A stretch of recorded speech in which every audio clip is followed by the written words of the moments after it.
රජතුමනි මේ මල් ටික මේ භූමියේ සින්න.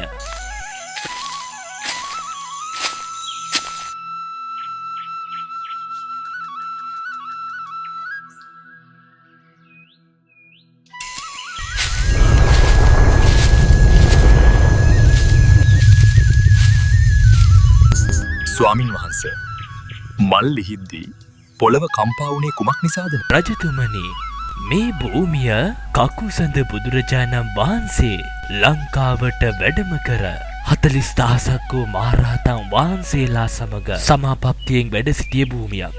කොණාගම බුදුරජාණන් වහන්සේත් ලංකාවට වැඩම කරලා 30,000ක් වූ මහරහතන් වහන්සේලා සමග සමාපත්තියෙන් වැඩ සිටිය භූමියක්. කාශ්‍යප බුදුරජාණන් වහන්සේත් ලංකාවට වැඩම කර 30,000ක් වූ මහරහතන් වහන්සේලා සමග සමාපත්තියෙන් වැඩ සිටිය භූමියක්.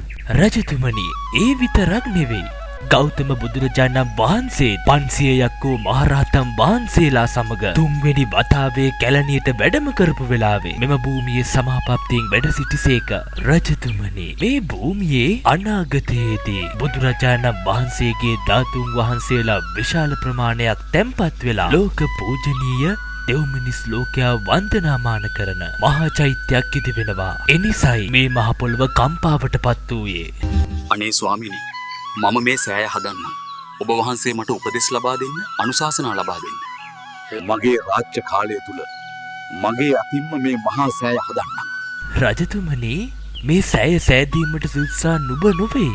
අනාගතයේ නුඹේ මුණුබුරෙක් හැටියට ඔටු ගැමුණු නමින් කුමාරයෙක් පහළ වෙනවා. අසංකේයකුත් කල්ප ලක්ෂයක් පෙරම් පුරාගෙන යන මහා පින්වන්ත කෙනෙක්. මේ මහා සෑය හදන්නම පෙරම් පුරාගෙන එන කෙනෙක්. අන්න ඒ කෙනා තමයි සුදුසා මේ සෑය හදන්න. ස්වාමීනි එහෙමනම් මාගේ මුණුබුරෙක් නම් ඒ මහා සෑය හදන්නේ. මමත් ඒ පින අනුමෝදන්. රජතුමනි අනාගතයේදී නුඹගේ මුණුබුරෙක් හැටියට ඒ පහළ වෙන ඒ රජ්ජුරුවන්ට මේ භූමිය හතුනගෙන ඒ මහා සෑය ඉදි කරන්න සියලු තොරතුරු සටහන් කර සෙල් ටැබක් පිහිටවන්න.